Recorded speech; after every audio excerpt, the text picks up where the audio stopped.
Psalm 50. The mighty God, even the Lord, hath spoken, and called the earth from the rising of the sun unto the going down thereof. Out of Zion, the perfection of beauty, God hath shined. Our God shall come, and shall not keep silence. A fire shall devour before him, and it shall be very tempestuous round about him. He shall call to the heavens from above, and to the earth, that he may judge his people. Gather my saints together unto me, those that have made a covenant with me by sacrifice. And the heavens shall declare his righteousness, for God is judge himself, Selah. Hear, O my people, and I will speak, O Israel. And I will testify against thee. I am God, even thy God. I will not reprove thee for thy sacrifices or thy burnt offerings, to have been continually before me. I will take no bullock out of thy house, nor he-goats out of thy folds. For every beast of the forest is mine, and the cattle upon 1,000 hills. I know all the fowls of the mountains, and the wild beasts of the field are mine. If I were hungry, I would not tell thee, but the world is mine, and the fullness thereof.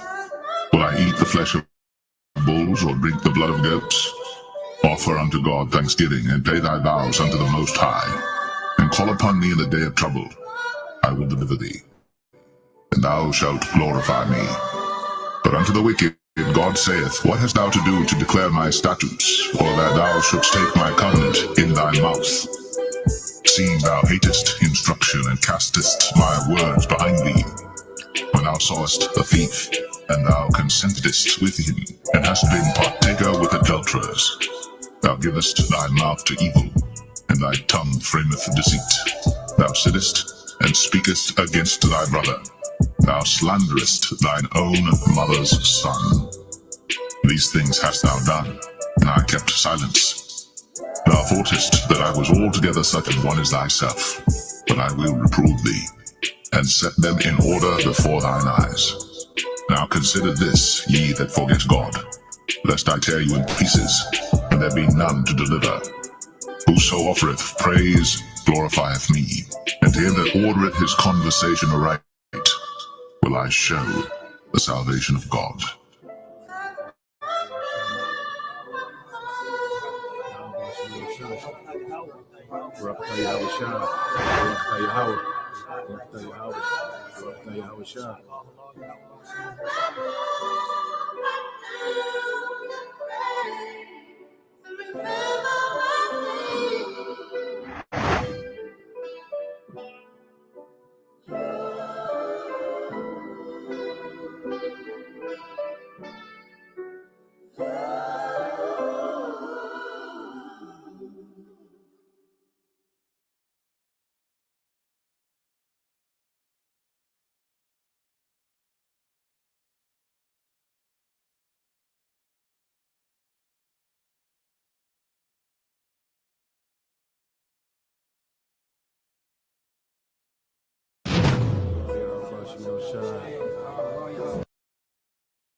All right, Shalom.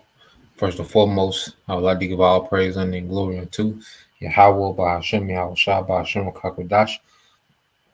Salaki, double honors to the apostles and the elders of GMS who rule well, teach well, being great example towards younger brothers.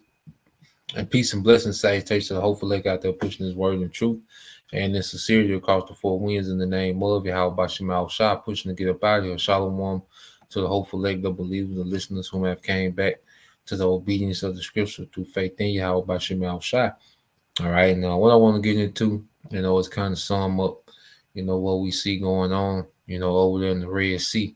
All right, get an understanding of what's unfolding, and how it has to deal, with prophecy. All right, because what we're seeing is prophecy come together in these latter times as we get closer and closer, to the second coming of Yahweh Shai. All right, and this war, this war, this third world war that we see, playing out, the excitement around it is that this is the second coming of Yahweh Shai. Our salvation is linked to this third world war. Okay, so we keep up with these things, as we have an expectation, all right, of Yahweh Shai conquering the heathens in righteousness, okay, and establishing a righteous world order, okay, beginning with the hopeful elect of Israel, all right, the throne of David, to be established in the earth, but before then, we know there has to be war. Now, just to show real quick, let's get this in the book of Jeremiah. All right, this is Jeremiah 50, and we'll start at, let's see, yeah. So it's the book of Jeremiah, chapter 50, verse 19. No, I started at 20. Just the point from 20 to 22. So Jeremiah 50 and 20, it says, "In those days and in that time, saith the Lord Yahweh Bashem Al Shai, the iniquity of Israel shall be sought for, and there shall be none, and the sins of Judah, and they shall not be found, for I will pardon them whom I reserve." And who is that reserved? The elect.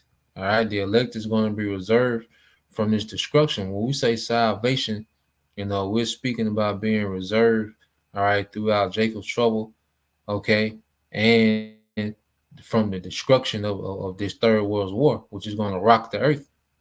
Okay, we want to be reserved from that. Even if we die in Yahweh Shai, we're still reserved, because even if we die, all right, sure speak about how our works, follow us, man. Blessed are they that die in the Lord. Okay, so even in death, guess what? We're still reserved for the coming of Yahweh Shai. All right, so the elect, dead or alive, all right, are reserved for the coming of Yahweh Shai. Okay, look at that word reserved. All right, and he's gonna enter this realm, in the midst of this third world war, all right, that we see happening. All right, now let's go get that word reserved. Yep, I think it's the same. Okay, which is sha'ar. All right, sha, uh, sha'ar. All right, which is to remain, to be left over. All right, a remnant. You see, a remnant. Okay, to spare. All right, to leave or to keep over. All right, to leave as a gift. You see, so the completion of our sins being forgiven is us getting those new bodies. Us, because those new bodies is the new covenant. Okay, that's us entering into that new covenant when we're changed. All right, the twinkling of an eye at the coming of Yahweh Shai, and that's the confirmation of the forgiveness of sins. Okay, but then when you keep reading, it jumps back. All right, before the salvation, okay, the thing that's going to build up.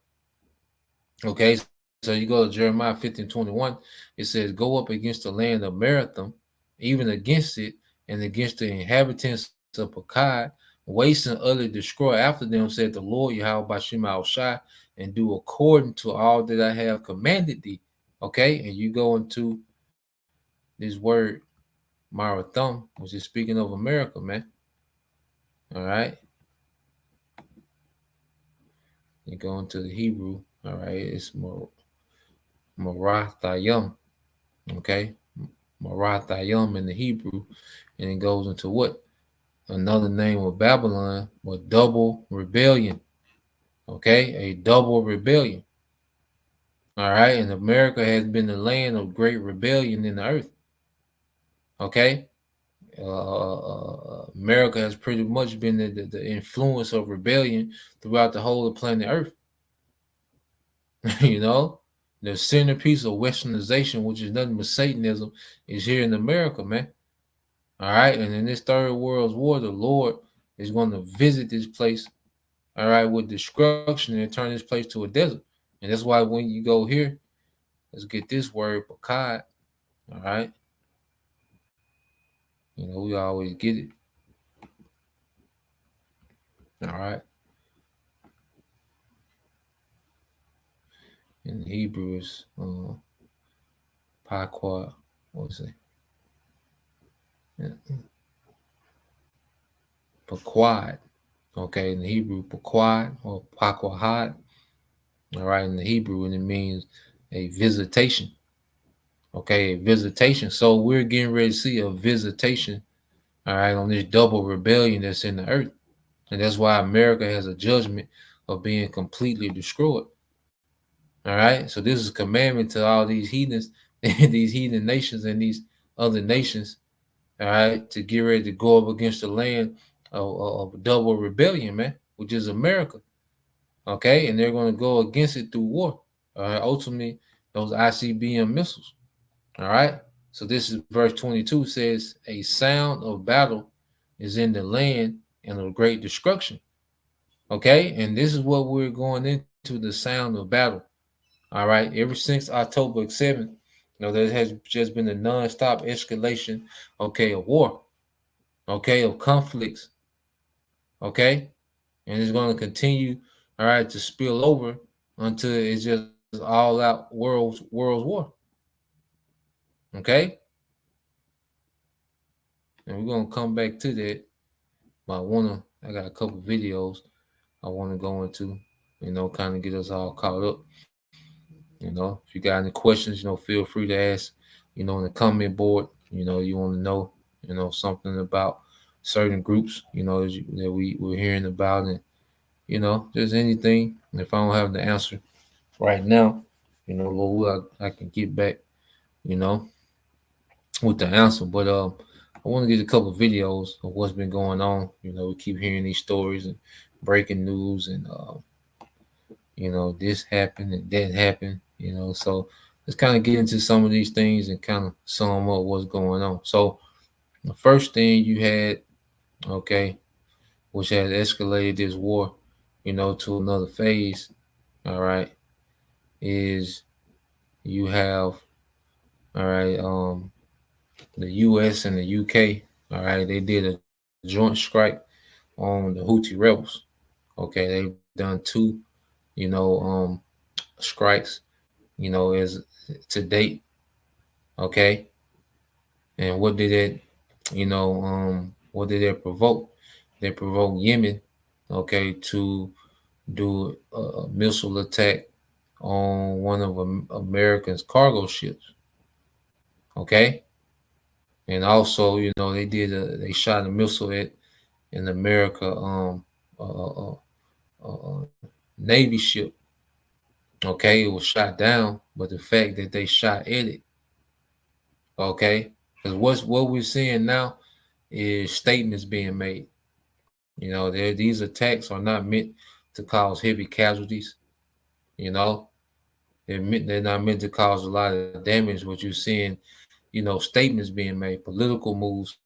Okay, because the Houthi rebel was causing so much havoc. All right, economically in the Red Sea, that America had to respond.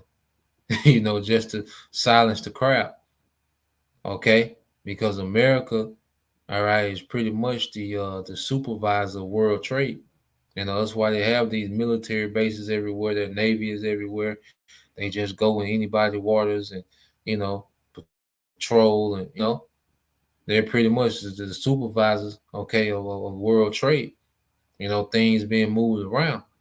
All right, but since this conflict with Hamas, you have had the Houthi rebels, to cause havoc, on cargo. Anything coming from the land of Israel and anything going to the land of Israel, they've been terrorizing it, man. Okay, they've been harassing. All right, so America was forced to do something. Okay, so I want to play this, all right, which I know you brothers and sisters have already heard. I just want to play it, and then we'll expound on a few things for China, all right? Because, see, everything is connected, you know? China is speaking on it because Iran, okay, is pretty much, like I say, the facilitator of all these different resistant militant groups that we see over there in that region. Okay, and when America, shot at strike on the Yemen, okay, China said something because Iran is now more involved, and China gets most of their oil from Iran. Okay, and China being such a big manufacturing country, they need that Iranian oil. Okay, it's their best deal on the market for them. Okay, so of course China has stakes in this, man. See, the Lord got it set up where all these nations have stakes in what we see going on. Okay, and we'll get more to that, but I want to play this. I believe it's going to speak on a few things, and then I'm gonna read, what China, is pretty much saying. All right. The proxy group has ambushed more than 24 shipping vessels in the past 6 weeks as part of Tehran's response to Israel's war on Hamas and Gaza. Over 60 Houthi targets were attacked by precision strikes from US and UK warplanes, warships, and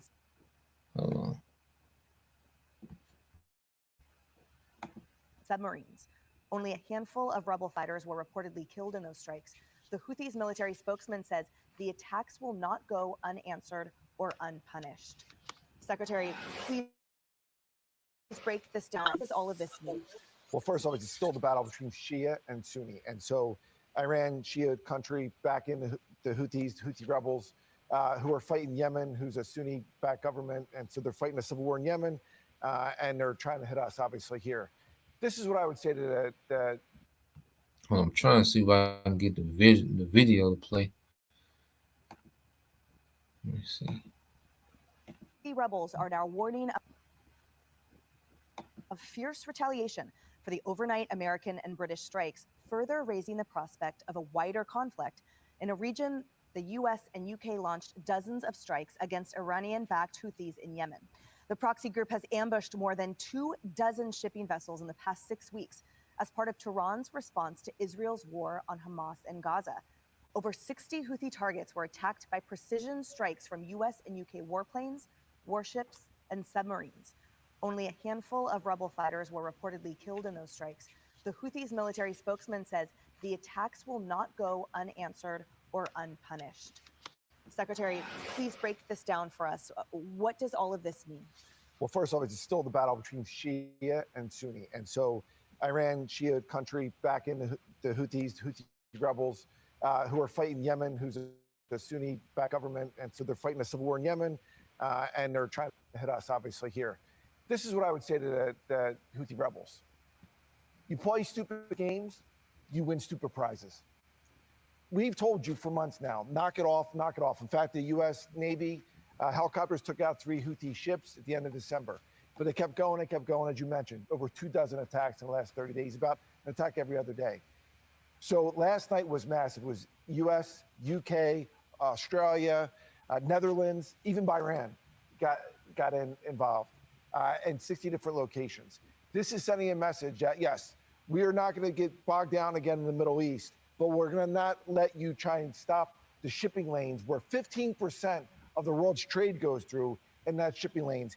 And it's cost the American companies, American taxpayers and others to make sure that we can still have free trade, et cetera. Because when you look at, say, energy policy, there's 3 energy superpowers in the world: the US, Saudi Arabia, and Russia. And a lot of energy throughout the world that goes through that area, through the Red Sea, et cetera. And we need to make sure that the Houthis were hitting commercial ships and hitting innocent civilians. We can't look the other way. We let them know, and now we really let them know last night. Morgan, can you explain for us?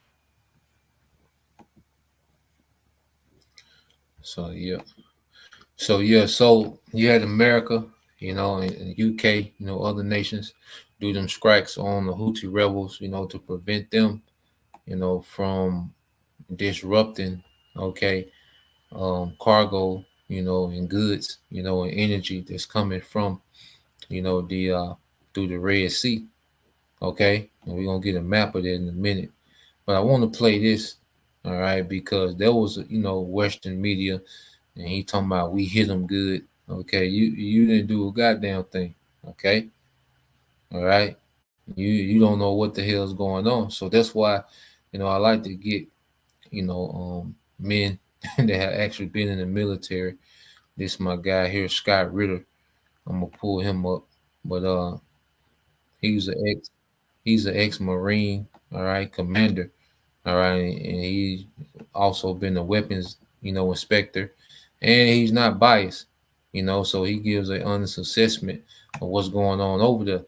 Okay, so you had that strike, from Western, all right, nations, okay, against the Houthi rebels, and then you had the Houthi rebels, all right, shoot an American cargo ship, and what they were showing is that they have the weaponry to touch American cargo. First, they were showing that they, all right, don't give a damn who cargo it is, okay, and second, they were showing that they had the precision missiles to hit cargo ships, okay, because you gotta understand these nations are used to fighting with inferior weaponry, you know.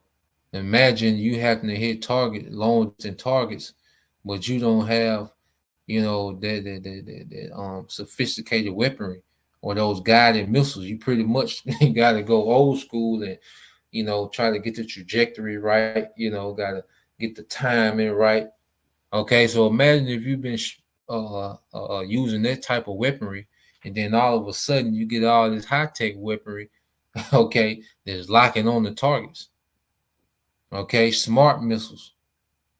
Okay, and that's why you see these little resistant groups, they becoming a problem because they're used to fighting with inferior weaponry, but now they're getting this advanced weaponry from Iran, Russia. Okay, now it's like shit, they feel invincible over there, man. Okay, so let's let him talk for a minute, and let me share this. All right, let's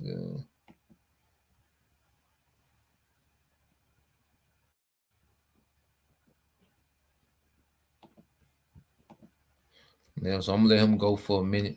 He's gonna kind of sum up some things that's going on over there, and we'll get back into it. All right. Associated Press, Iraq scrambles to contain fighting between U.S. troops and Iran-backed groups. This is what they always say, they're Iran-backed groups, fearing Gaza spillover. But essentially, it's the resistance in Iraq and in Syria, which have committed dozens and dozens of attacks on U.S. installations, bases, etc. So this appears to be more and more of a concern for the United States side. What is your, I guess, assessment of this particular aspect of the conflict, the regional situation in particular, how Yemen, how these resistance forces in Iraq and in part Syria, and of course just broader regionally, how this has been playing out, and how does it affect the military situation in the conflict overall? Well, let's start with Yemen and the Houthi. First of all,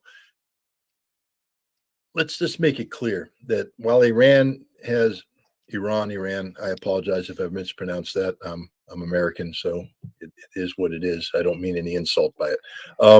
But the Iranians have been, they create something called the axis of resistance. And, it stretches from Lebanon, where Hezbollah is, through Syria, into Iraq with the pro-Iranian militias, Iran, and then down into Yemen with the Houthi. So he said Iran has something what you call a axis of resistance. All right, because in their whole region, all right, let's get a map. Pull up a map in their whole region. All right, Iran, has armed and trained a lot of militant groups in their whole region. Okay, so Iran is pretty much positioned all throughout their region. Okay, because these resistant groups are acting on the behalf of Iran. Now, let me see. I found this map and it kind of blow up on whatever you click on. So I want to see. Okay, so let's see. You go to Iraq, all right, and Syria. All right, see if y'all can see that. Okay.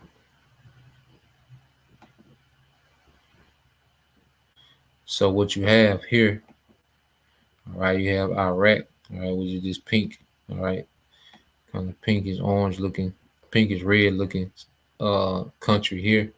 You have Iran over here to the right, you know, the green. Okay, then you have Syria over here on the orange. And all these countries, all right, have what you call resistant militant groups, and they're resisting against those Israelis, those small hats in the West. Okay, and these groups are funded, all right, trained, okay, and uh, equipped, okay, by Iran. All right, so you have this whole region where Iran has reached.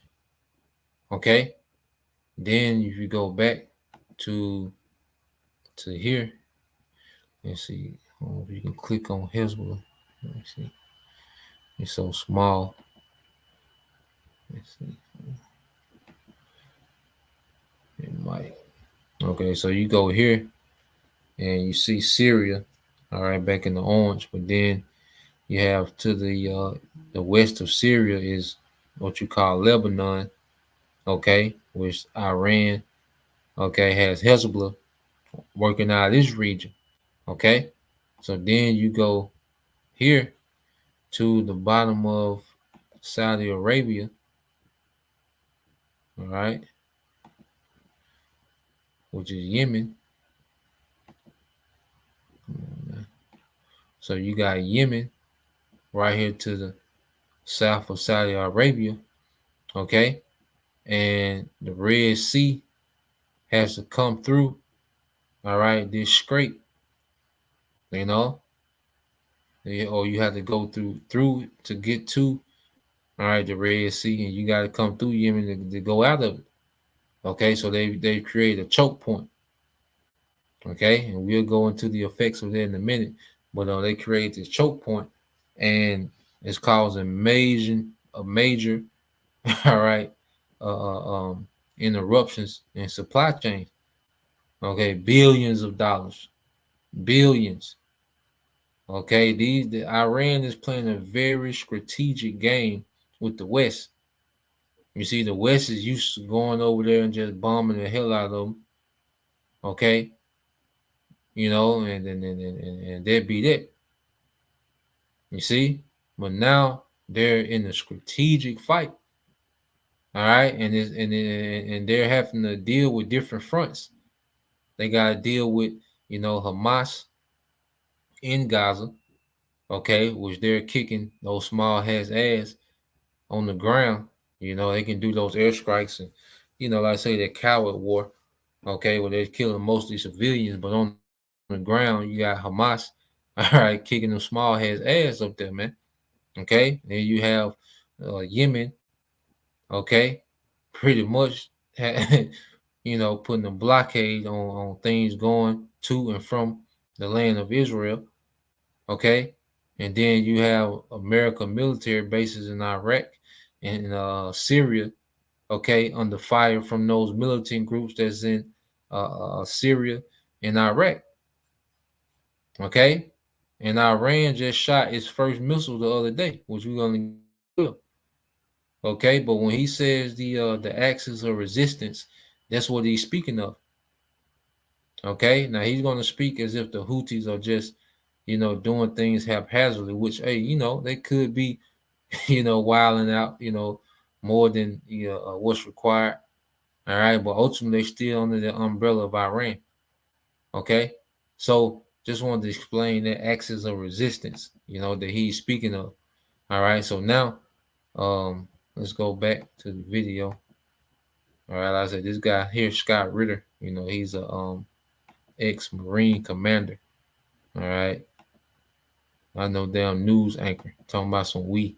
Okay. And that's why we gonna get them missiles, man. Okay, you all right? You got them Americans, man.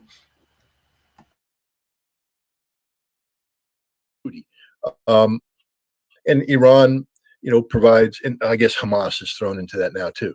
Um, and Iran provides financial resources and in some cases direct military assistance. With Yemen, there's no doubt that Iran has been providing Yemen with the resources necessary to take on Saudi Arabia in a war by proxy, ballistic missiles, drone capabilities, etc. But the Houthi do what the Houthi want to do. It ain't like the Houthi say, oh, big brother Iran's got to tell us what to do. The Houthi woke up and said, screw it, baby, we're going to war. We're fighting in defense of the Palestinians. And Iran's going, no, don't. We're trying to manage this escalation here. We don't want you. But the Houthi are the wild boys of the Middle East, and they're just like, yeehaw, go. And they start firing missiles, they firing stuff. And now they've done something that really hurts, is because this, I guess it's a Strait of Al Babel or Bell, I can't pronounce it, but the little narrow thing on the, where the Red Sea comes into the Gulf of Aden, there's a narrow little passageway where all the ships have to go through, and they're in the range of everything the Yemenis have. And the Yemenis have said, as long as Israel's doing what they're doing in Gaza, no shipping will be allowed to go through if it's heading to Israel. And they're sink. I don't think they think it's sunk stuff, but they've hit stuff, put it on fire, they've captured stuff. And so now what's happening is that, ships are very expensive and the owners don't like their ships to catch on fire or be captured. And so they're diverting all the way around Africa, coming in the other way to get to Israel. And that's very, very expensive. It's costing Israel tens of billions of dollars of denied, economic activity. And so the Houthi are actually very sophisticated here. This is a very sophisticated weapon that they've dealt the Israelis. And the United States is going, damn it, now we got to respond here. But if we respond there, we got to take those forces and move in here. And remember, we've already said we don't have any money for this. All those aircraft carriers that we deployed to scare Hezbollah, it's basically eating up the Navy's operational budget, meaning money that was supposed to be set aside for training and other things is now being spent on these operations, which means there's no training taking place. There's other things that aren't happening. And now you want to expand naval operations into this area. Where's the money coming from? This is why the U.S. Navy is calling up the Australians and saying, hey, get some of your ships up here right now. We need you to take care of the security. And the Australians are going, no, we're not going to do that. This is a problem for the United States because we don't have the force structure to do everything at once. And so the Houthi have dealt a huge blow, not only to Israel, but to the United States. And the only way that we could rectify this is to go to war against them. But the Saudis have been using American-provided aircraft and American intelligence since 2014, and they haven't beat the Houthi yet. And then again, who's going to pay for this? Where's the money coming from? We're going to have another war in Yemen, a forever war. And none of these wars have gone well for us. And if we go to war against the Houthi, the whole region's going to blow up. The axis of resistance will just go haywire. These militias that are firing against American forces in Iraq and in Syria, believe it or not, are holding back. They could do a lot more. They're simply reminding the Americans that they're here and that there will be price to be paid so long as this conflict goes on, that nothing is free. And All right, so just to sum it up, okay, let's go back to the map. Let's go into, the interruption that the Houthis are causing. And it's crazy. Like, it's like, God damn, So you have these, all right, cargo ships. All right, you look at the routes. Okay, let's see the map. All right, so you see the let me go to the map. All right, so you see, all right, Africa here. Okay, so remember, let's click back on, because you got Israel, you got Egypt, all this is the Red Sea. Between Egypt and Saudi Arabia, that's the Red Sea. So let's say you got goods coming from Australia, goods coming from South America, okay, and goods coming from India. All right, let's say goods coming from India, and they want to go to Israel. So they will just come through the Indian Ocean, okay, and come through Yemen and go through the Red Sea, and they'll be all right at the land of Israel. All right, but what if you click on here, everybody was going through this little scrape, all right, that we see down here at the bottom of the screen. All right, this little scrape, okay. So they was going through that scrape, with those goods. All right. But now, all right, instead of going, all right, through Yemen, around Yemen and up into the Red Sea, now they gotta go all the way around Africa. Okay. And go from the Indian Ocean to the Atlantic Ocean, come all the way up Africa, then go through, all right, the strait between Spain and Morocco. Okay, now they're coming through here, the North Atlantic Ocean, and coming through this strait. Then they get into the Mediterranean, and then they got to go to Israel. Okay, crazy money loss, crazy loss of money. Okay, an insane loss of money and time. All right. So this is what their little resistant group, the Houthi rebels, are doing. All right, there's a major blow to the small Hess economy. Okay, to take their route.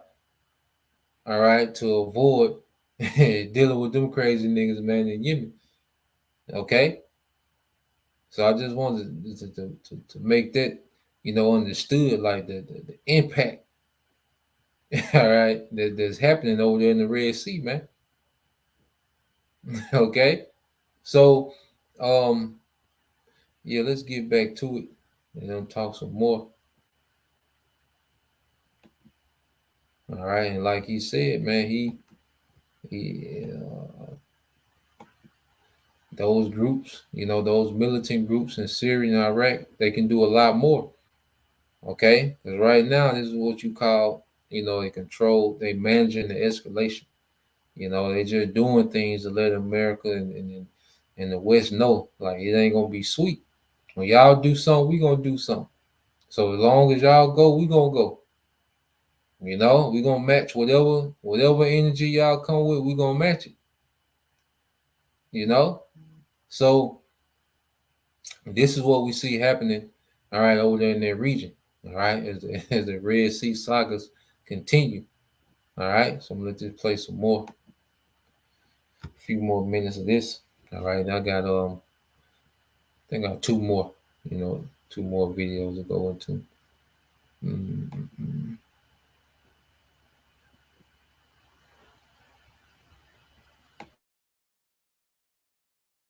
And what has the United States done? We've responded very minimally. We've bombed a couple warehouses associated with the Iranian Revolutionary Guard Command, but we've bombed those warehouses before in I guess Abu Kamal across the river from Al Qaim.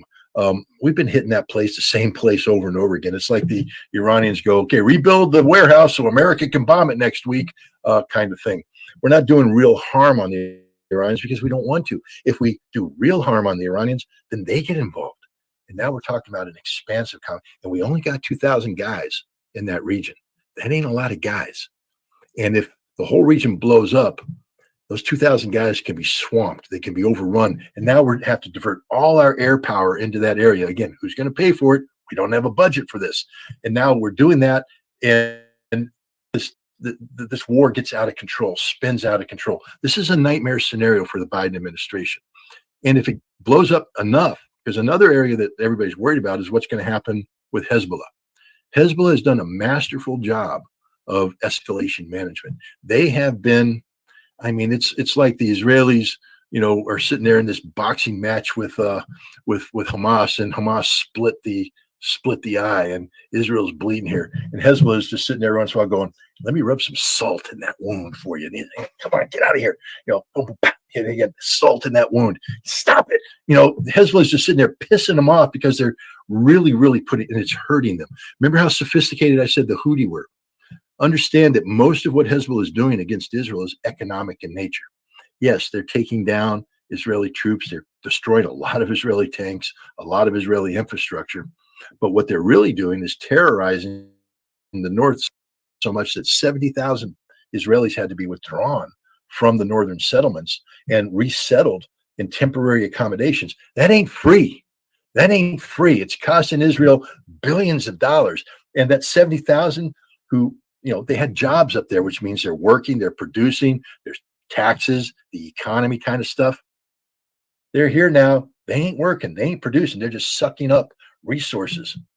It's a huge, huge, giant, gutting of the Israeli economy. The same thing out of what Hamas is doing in the settlements in Negev. People tens of thousands had to be relocated. Man, this is a giant hole in the Israeli economy, and it's unsustainable. On top of that, 300,000 reservists. You know what a reservist is? It's a working man. It's a guy who has a job. He has a family. He is participating in the Israeli economic experience. And now he's not. Now he's in the reserves where he's getting a paycheck because they have to pay him, but he's not producing anything. That job is gapped. Whatever he was doing in the Israeli economy ain't happening right now. And billions of dollars. So what Hezbollah is doing, what the Houthi are doing, the economic impact on this is destroying the Israeli economy, destroying it. And this is unsustainable for Israel. So this alone is prompting the Israelis to say, we have to solve this fight. You got people like Gallant. I think he's the Minister of Defense right now. What a character, with his genocidal talk. But he's talking about we're going to take it to them.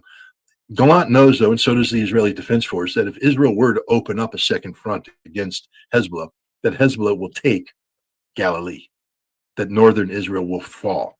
Because Hezbollah's got 80,000 guys. Many of them, most of them perhaps, are combat hardened. That means they've been fighting in that, the Syrian conflict. These guys know war.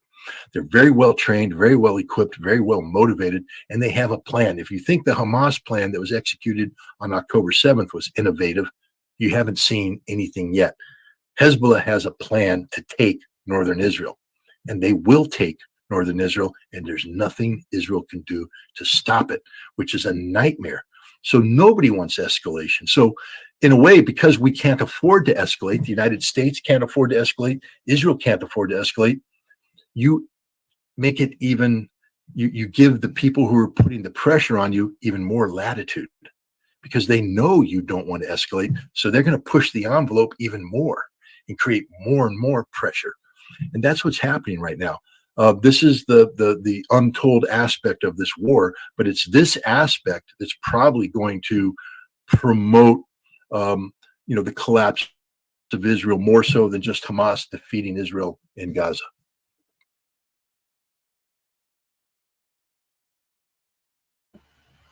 So there you have it, man. Okay, and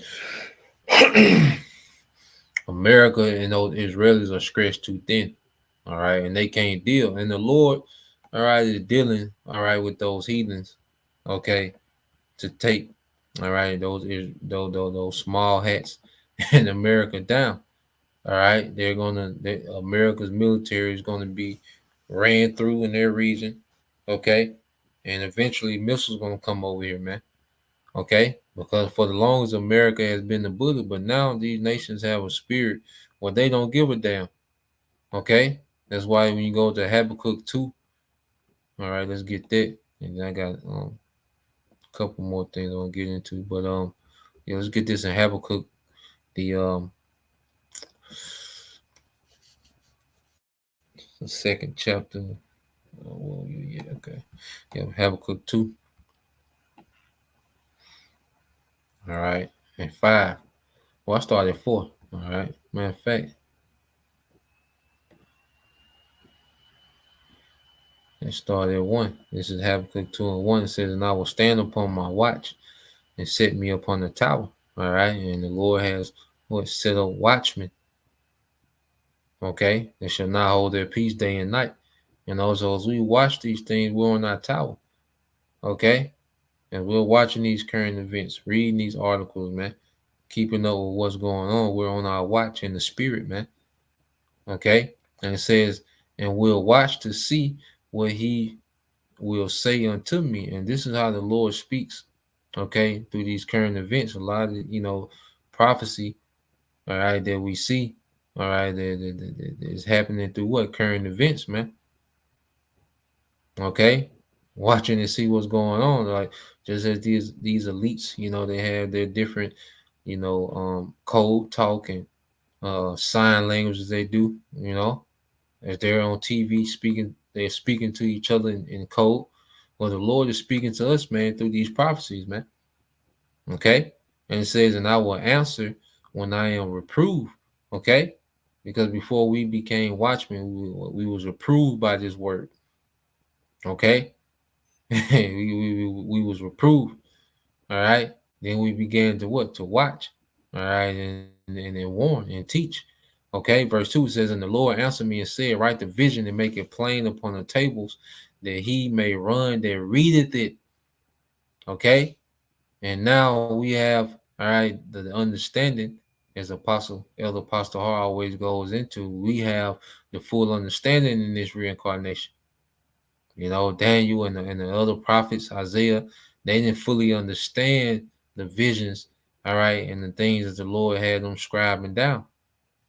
Okay, well, we do in this time, so they scribed it. They had it written in tables, okay, which was converted to scriptures. All right, and now we're able to run with these things, man.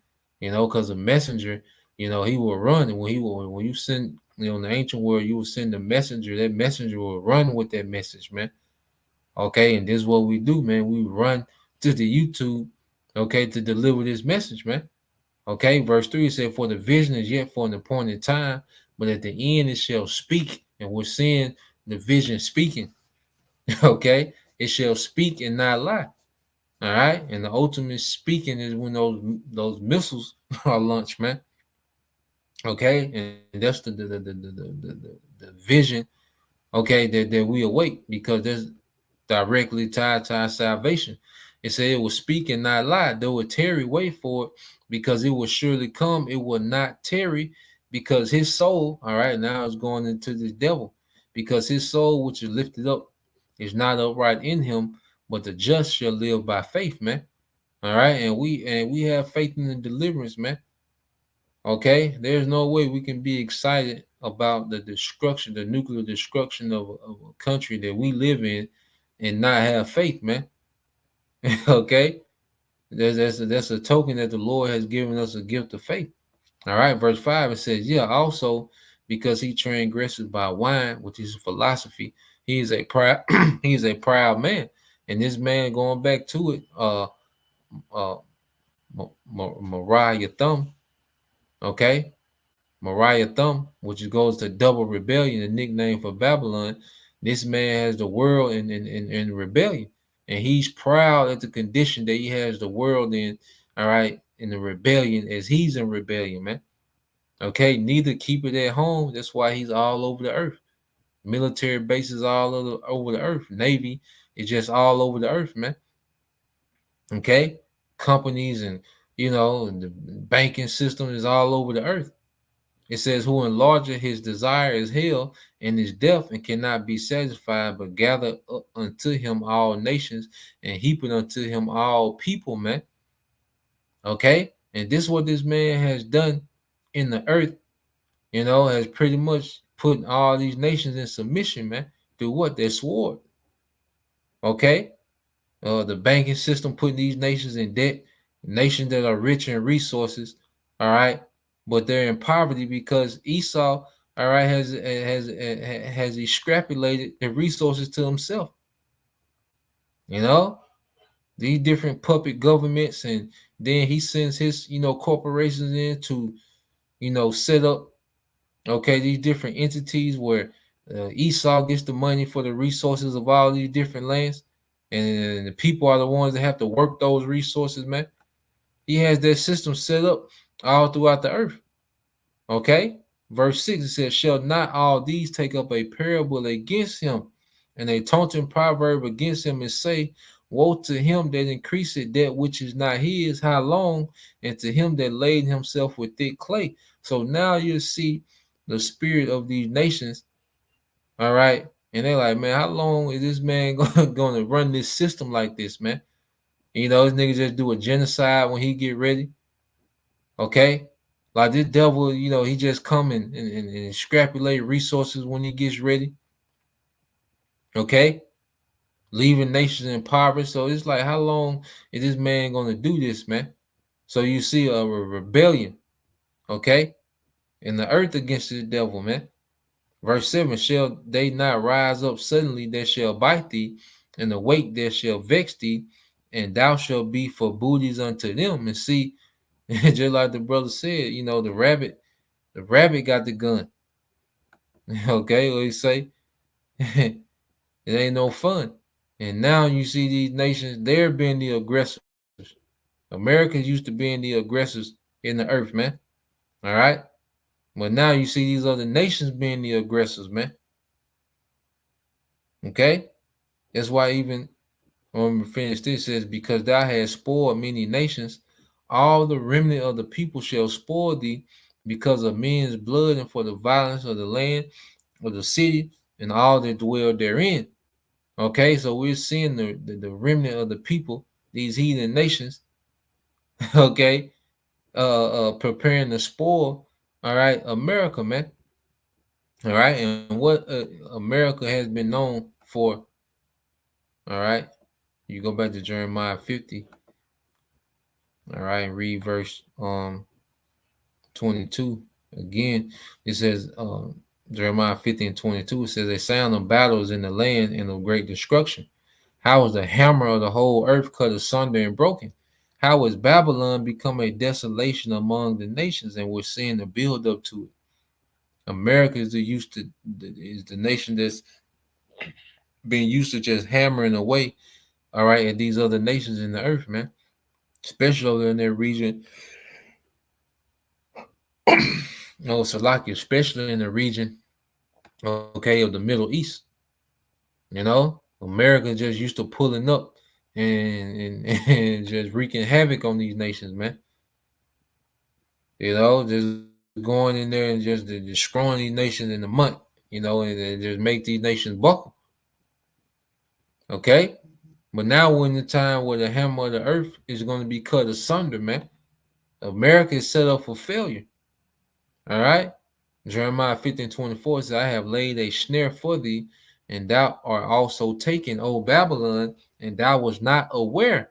Thou art found and also caught, because thou hast striven against the Lord Yahweh by Shema Shai.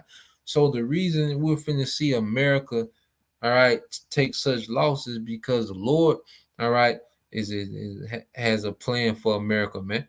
The Lord is setting America up for failure.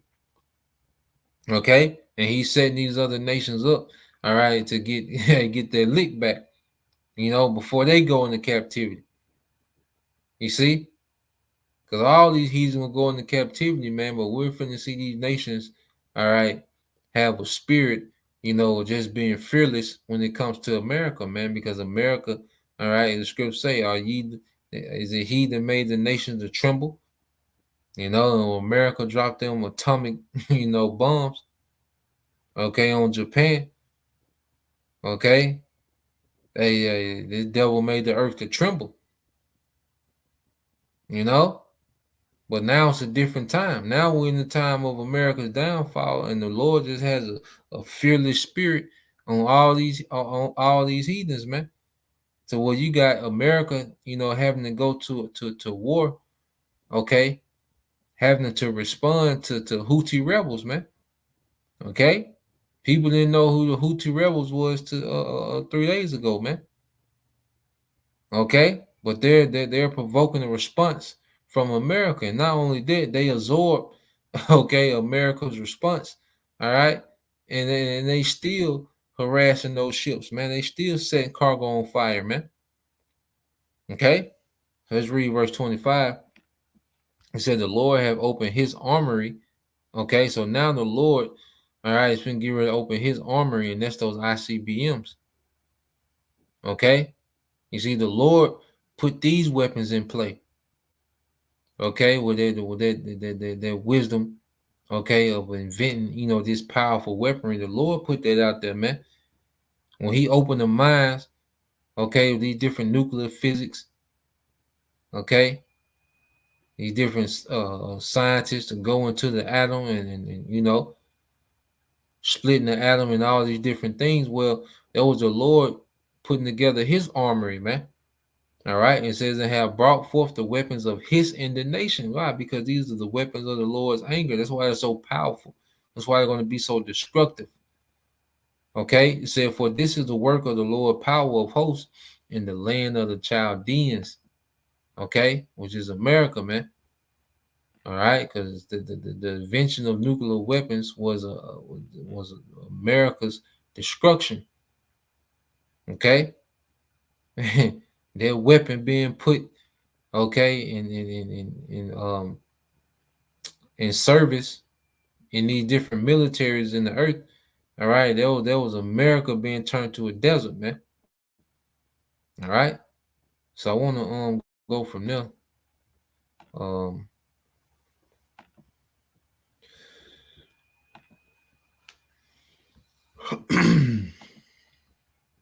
Let's see.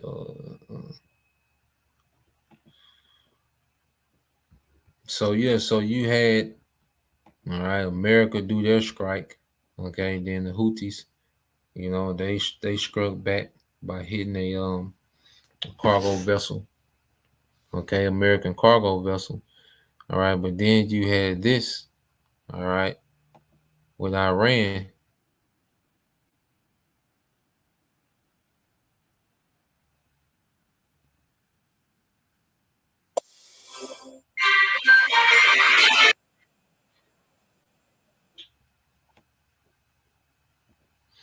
Let me share the screen.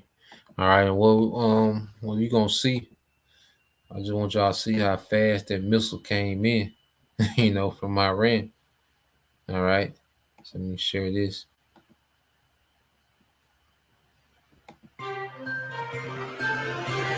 Iran's Islamic Revolutionary Guards Corps have fired missiles at an airport, a U.S. military base and the consulate in Iraq's Erbil city, ABC News Channel reported. According to the report, 7 to 8 explosions took place in Erbil. Ballistic missiles and drones struck the U.S. military base in Harar. Presently, flights have been suspended in Erbil. 3 unmanned aerial vehicles have been destroyed.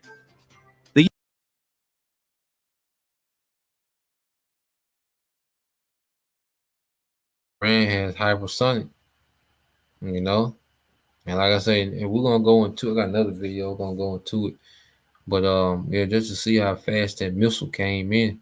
I don't know if y'all seen them play it again. It's gonna come on the right, and it's gonna come straight down. 3 unmanned aerial vehicles have been struck the U.S. military base in Harar. Presently, flights have been suspended in Erbil. Presently, flights have been suspended. Ballistic missiles and drones struck the U.S. military base in Harar. Presently, flights have been suspended in Erbil.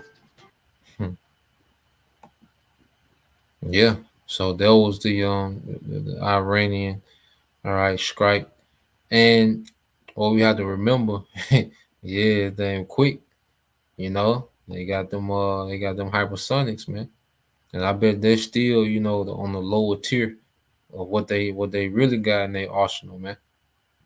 Okay, but a brother can put that was the Isaiah 9 and Isaiah 9 and 5 Bible shop.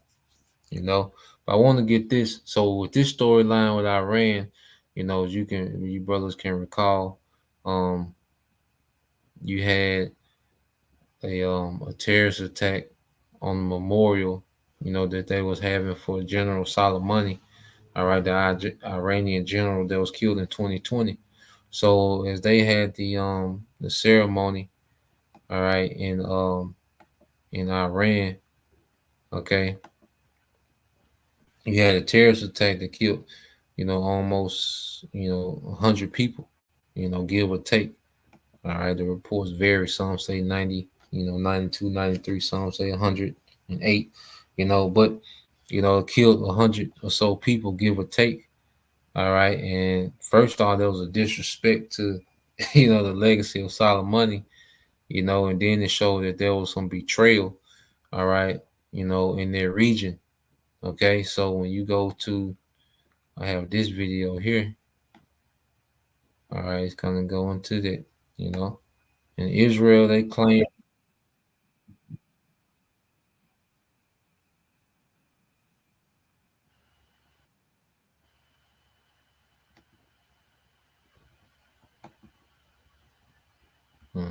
So let's get this. All right, so Iran struck back, and they claim, responsibility for it. All right, and remember, these are just statements being made. All right, and as we're gonna read this as it go through. But let's play this. Let's read this. All right, this is Isaiah 9:5. This from the brother Bayan Yasha'Allah said, "For every battle the warriors with confused noise and garments rolled in blood, but this shall be with burning and fuel of fire." All right, and this war here is gonna be fought with a lot of missiles, man. Okay, it's gonna be conventional missiles, as we're seeing, these conventional missiles that, are doing, damage to infrastructures and, ships. Okay, you got Hezbollah up there using those missiles, and they destroying a lot of those Israeli tanks, taking them out of service. Okay, and it's gonna be, a lot of conventional missiles used even before it get nuclear, man. Okay, and when it get nuclear, it's gonna be the ultimate burning and fuel of fire. All right, so I'm gonna let this play. We're gonna read some of this. All right, just to kind of go into that attack, by Iran.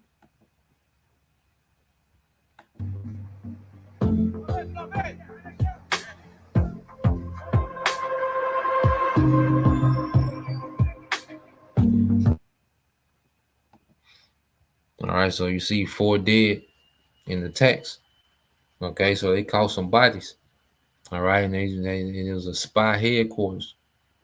Okay, now Mossad is the small head version of the CIA, the Secret Service. Okay, so you had, sellouts, dealing with, Mossad. All right, in Erbil. Okay, so Iran, they knew about the gathering. All right, and they dropped the hammer. Okay, because they knew, for someone to be able to get that, to do that terrorist attack at that memorial, they knew that it was someone that sold out. All right, and they handled it. All right, it was pretty much like a mob move, man, by Iran. Okay, so let's let it play some more.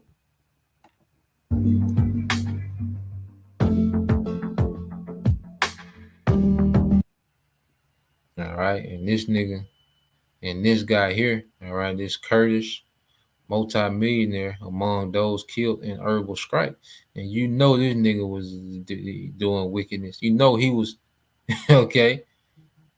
You look how this nigga smiling, man. Okay, that he had something to do with it. All right, so they knew particular men that was gonna be there, and they dropped their hammer. All right.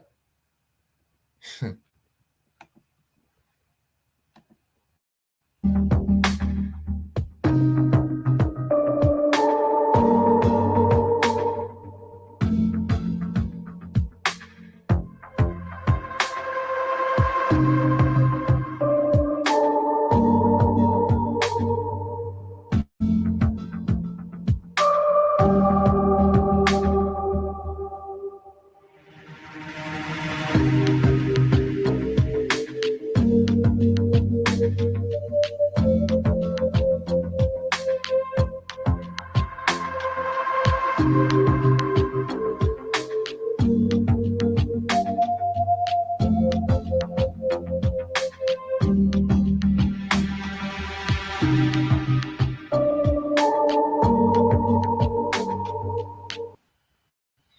right, so we read this. It said the strike was a sign of IRGC's full intelligence superiority over Israeli bases and activities in the region. Yeah, so these Israelis have a lot of intelligence. You know, like I say, Iran got that region on lock.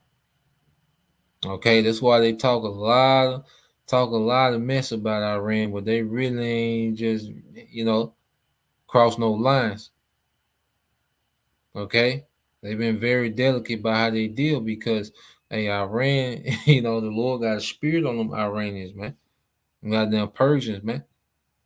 Okay, Elam. All right, but for them to know who's going to be at that meeting, okay, and when, lets you know that hey, they got intel too. Okay, this is a very strategic war. All right, that Iran is fighting. Okay, so now I want to get this because now all this done happened. Over there in the Red Sea. Okay, you had let's say just to sum it up, you had the U.S., UK, joint strikes on the Houthi rebels. Okay, and then you had the Houthi rebels respond with a strike on the U.S. cargo ship. Okay, and then and shooting missiles at a U.S. Navy ship. Okay, and then you had Iran, to do a strike on a meeting of spies, basically, man. Okay, so had all these things that happen in this short period of time, and now there's speculation. All right. Oh yeah, I just found this real quick. So you had all that happening, but look what it's causing to happen. Okay. Let's see if I can play this.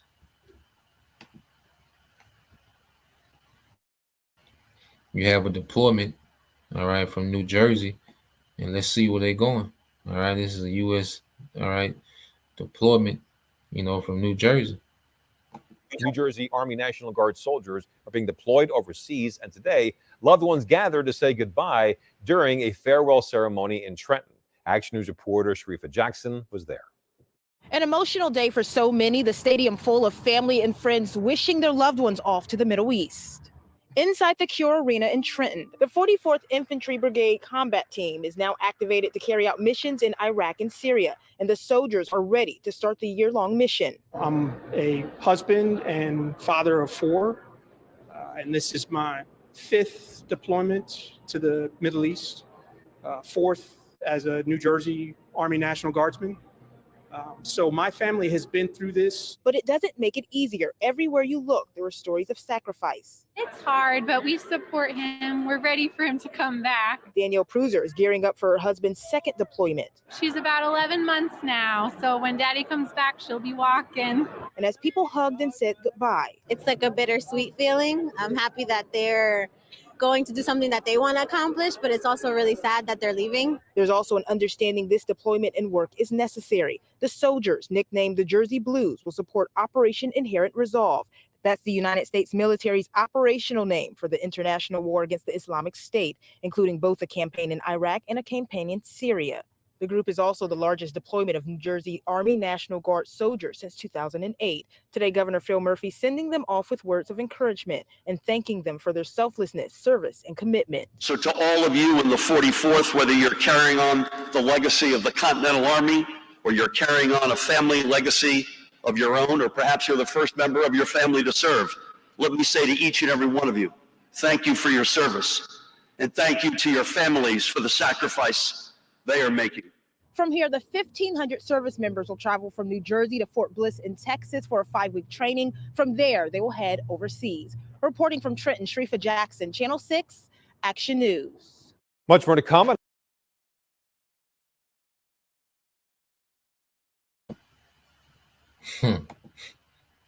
Yeah, they have no idea, brother. They have no idea. Because America is used to these walking apart wars. All right. And they don't have no idea, okay, what's going to be unleashed, all right, on American personnel over there in that region. Okay, but we're seeing America move bodies, okay, to the Middle East, Syria and Iraq. So they're going to the trenches. Okay, they're going to the trenches, man. Okay, that's why you what's that in my brother can get that in Isaiah 47, verse 7 and 8. You know, dealing with the loss of children. Okay, because America is not used to having major casualties in war. Hey, but that's finna change. All right, I'm gonna cue up this other video. This is the last one I got. You know, Slovakia for, you know, being long, but yeah, what it is, man. You know, let's get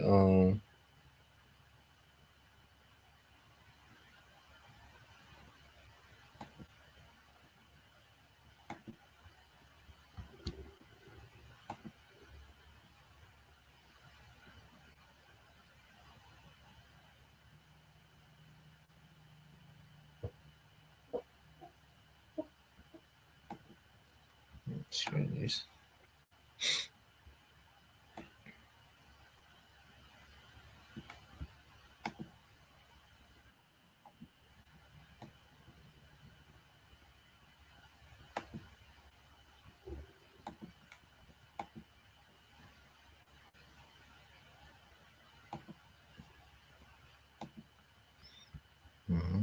So yeah, yep, the water brother. All right, this is the brother Bayan Yasha Isaiah 47 and 7. It says and thou says I should be a lady forever. Okay, and that's talking about the status that America has enjoyed, you know, especially after World War II. You know, because after World War II, that's when America was pretty much established. All right, as their whore ride the beast. You know, being rewarded by the bankers, the elite bankers, to have the world reserve currency. Okay, eventually will turn to the petrodollar, and eventually be the fiat currency, man, where they can just print out of control. Okay, so they, enjoy the luxury of being, just this, this privileged nation in the world. All right, and the mindset of America is that we're gonna be this forever. They're already talking about. I can't wait till they come home, and I'm glad they're going to do what they want to do, and they're just used to the military leaving and coming back home, and life, continuing on in just first world convenience. Okay, it says so that thou didst not lay these things to thy heart, neither didst remember the latter end of it, man. Okay, and the masses of the people in America are not thinking of this place, all right, being obliterated in the war. Okay, they live and they laugh at the Houthi rebels, Iran, Hezbollah. They laugh at that. Okay, well, they don't know that they hey, them folks is battle tested, man. Remember these the Houthi rebels, they was fighting the Saudis for 8 years, man.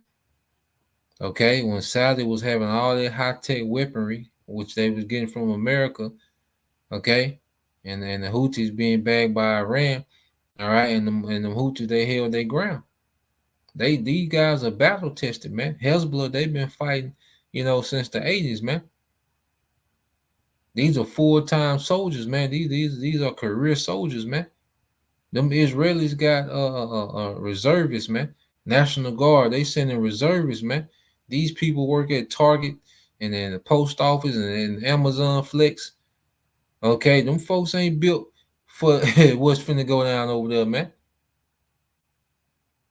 Okay, a nigga with a mail route, all right, and you going out there with with Ishmael and Elam, and them niggas ready to die for Allah, man, every day.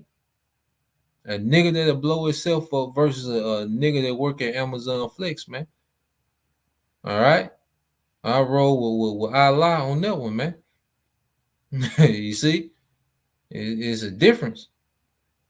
Okay. But America's just so used to first world privileges, man, they don't see an end. All right, let's keep going. He said, Isaiah 47:8.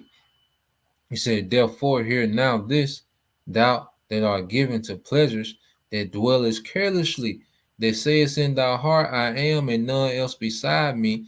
I shall not sit as a widow, neither shall I know the loss of children. And Bible Shah, you can put verse 9, brother. You know? Yeah, so they're not even thinking about loss when they send their military out to war. All right, but you got them Arabs, they know any day. Okay? Like I say, they'll scrap a bomb to themselves. Okay, it's a whole different mentality, man. All right. These Americans, they're like, I hate to see him go, but she'll be this old when he get back. Man, listen, that that's probably not gonna happen. Okay,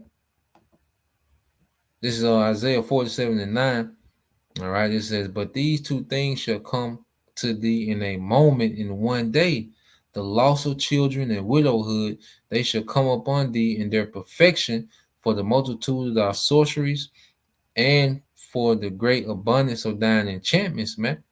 So the Lord's so cold, he'll have those military personnel deployed overseas, okay, and they gonna get their ass tore out the frame over there, and then missiles coming back, okay, to empty America of its inhabitants, man. Okay, so the Lord got the judgment all planned out, man, and it's perfect, man. You're sending your military personnel over there in hopes of them returning, but what's gonna return is those missiles. All right, they gonna get smoked over there. Okay, they gonna get their ass smoked. All right, and then the missiles coming back, not not your husband or your uncle or the missiles coming back. That's what's coming back to America, man. Personnel ain't coming back. All right. And that's a beautiful judgment, man, the way the Lord got it set up. All right. So let's let this play, because now with all this happening, and they're already, pushing, that there could be attacks inside of America, man. Which we know, hey,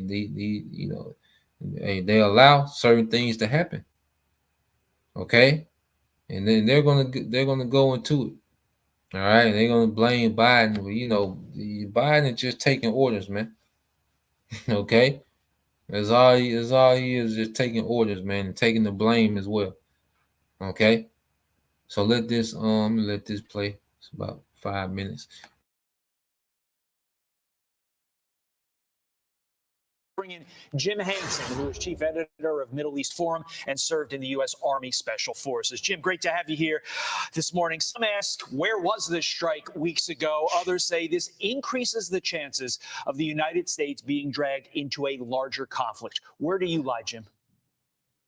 Both of those things are true, but this was a vital and necessary step. And I'm glad we actually involved our allies from the UK and others in this. Freedom of navigation and protection of global trade is one of the main functions of the U.S. Navy. So I think we needed to do it.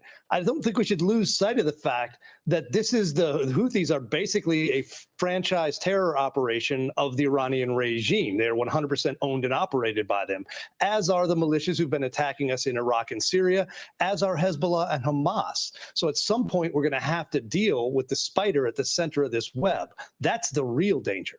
Okay, so a senior White House administration official says, while we fully expect this action to diminish the Houthis' capabilities, we would not be surprised to see some sort of response. So what do you think about that? What can we expect realistically to happen next? I don't think there's any chance the Houthis and the other Iranian proxies are going to lower their operations just because we took this first attack. I think it's necessary, and I think it was good, and I think we damaged some of their abilities to do it. They'll be back again, and we need to be ready. We also need to be prepared for an escalation from Iran in other areas. They may tell Hezbollah and other actors to turn up the heat on either Israel or potentially U.S. Targets around the world. Jim, this launch presumably was orchestrated from a hospital room. Lloyd Austin is not sitting there in the middle of the Pentagon. Obviously, we've reported extensively on his health conditions. Can you think of a time in our history where something like that has happened, where somebody's been in sort of an incapacitated capacity and authorized a strike like this? And So you got Lord Austin, all right, pretty much the defense minister for America, all right, Secretary of Defense, and you know, he's been hospitalized, all right, and he's calling, you know, for strikes, you know, from the hospital, okay, and this Edomite here, you know, he won't Jake head, you know, there's just something on the side that's going on, but and you see, you know, with Western media, they always speak from this, you know, this place of authority. And yeah, we got them, and we should have been did it, and you know, they speak from this place of like they just, you know, just gonna be able to have their way forever, man. Nah, man. And then the way they report, it's not going down like they think. Okay, them folks is losing. Okay, economically. Okay, militarily, these people, they're losing. Okay, but you just listen to Western media, it'd be like, you know, the America always has the ups and everything under control. Nah, man. Okay, and it's gonna get way worse, and it's gonna get to the point to where they ain't gonna be able to cover it up, man. Okay, so I'm gonna let it play some more.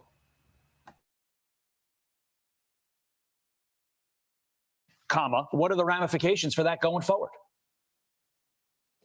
I assume Lloyd Austin is cognizant of his duties, except that he forgot them when he failed to inform his chain of command that he was in the intensive care unit. That's dereliction of duty. It's a lie of omission, and he needs to be fired. And if he's not fired, the Republicans in the House ought to start impeachment hearings against him, because he let the entire country down and put us all at risk by refusing to tell even his deputy that he was incapable of doing his job for a number of days early this year. Okay, so this strike targeted the Houthis in Yemen, but let's talk about another Iranian-backed terror group, and that's Hezbollah out of Lebanon. Very concerning report out of Politico says U.S. officials assess that there is a rising risk Lebanese Hezbollah militants will strike Americans in the Middle East and even potentially hit inside the United States. These officials say the chance for an assault on U.S. soil is growing. These officials declined to give any specifics about the kind of attacks Hezbollah might be considering, but they did say that this particular terror group has capabilities that other terror groups don't. All of this, Jim, made even more concerning when you consider our open southern border. So what do you think about this? Anyone of military age who has wanted to walk across our southern border has been able to do so. And the Biden administration, instead of dealing with that as a threat, has welcomed them, given them resources, and moved them throughout the country.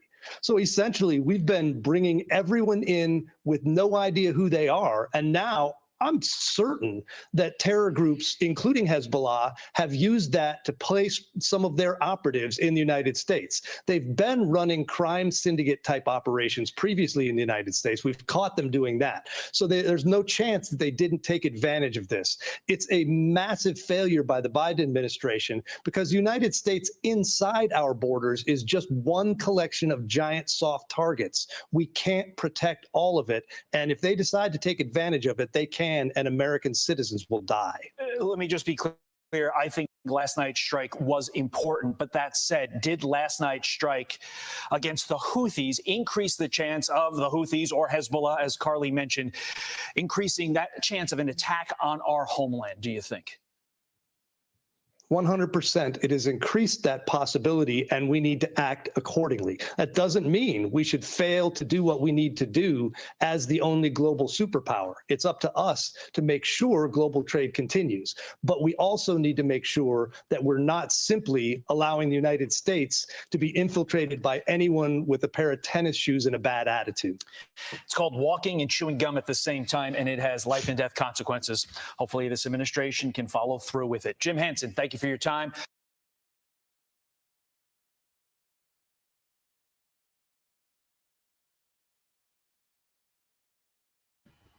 So yeah, we'll see. We'll see. If a brother can post it and what's that? Romans 13 and 11. Yep.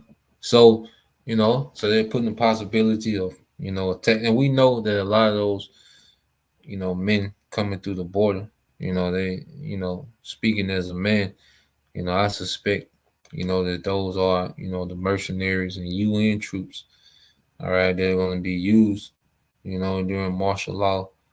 All right, when things hit the fan, okay, EMP, when lights go out in America, all these things are being put in place. All right, and like I say, only thing that Biden is doing is doing what he's told.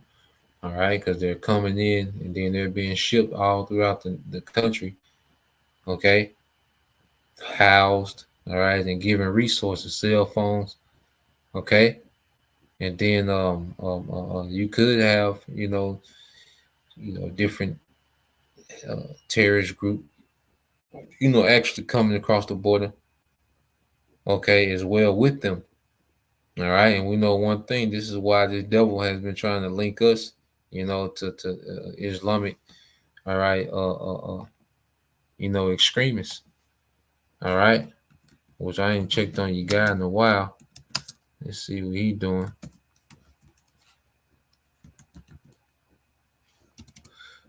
I ain't checked on your guy in a while. Let me see.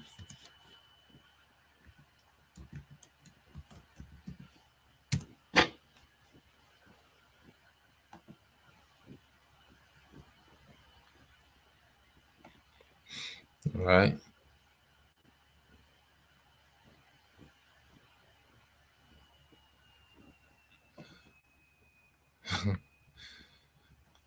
Put him up real quick. I'm gonna go back to that.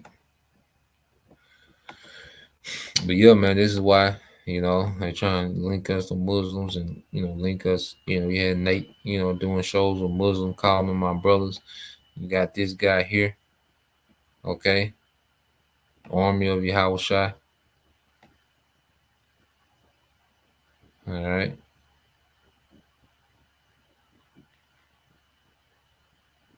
You see that what the hell is this?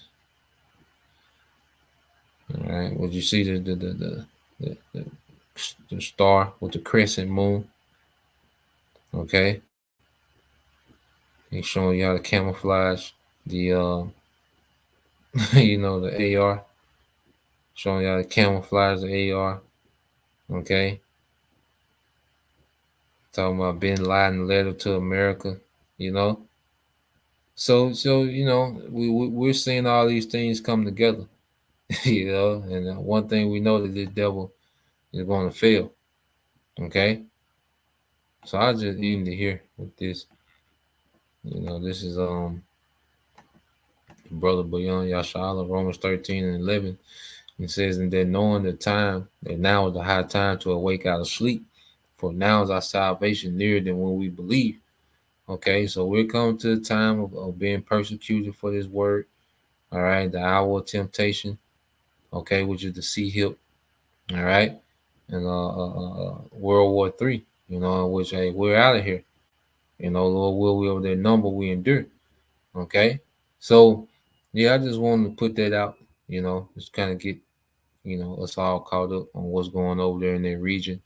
And we'll just pay attention to further escalations. All right. Like I say, right now, it's just statements being made, you know, a lot of agitation of, you know,